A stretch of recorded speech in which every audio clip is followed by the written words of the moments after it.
מאוד דווקא.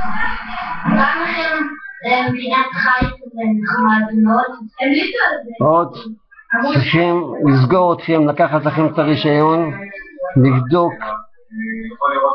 את כל אני עקבתי אחריכם בהקלטות, בווידאוים, אחרי כל התקלות שיש לי בבית. אין לי אינטרנט, אין לי כלום, אנחנו משלמים לכם סתם. אנחנו לפני החג נעשה לכם ביטול, מצידנו ותתביעו אותנו, כן? ואת התביעה מאיתנו תקבלו על זה שאמא נציגת עוד אמרה לאמא שלי, לכי תזדייני, כן? בחודשיים אנחנו מחכים לטכנאי ואין אינטרנט, אין טלפון. על מה אתם מקבלים כסף? אני כוח בשבילכם, בסדר.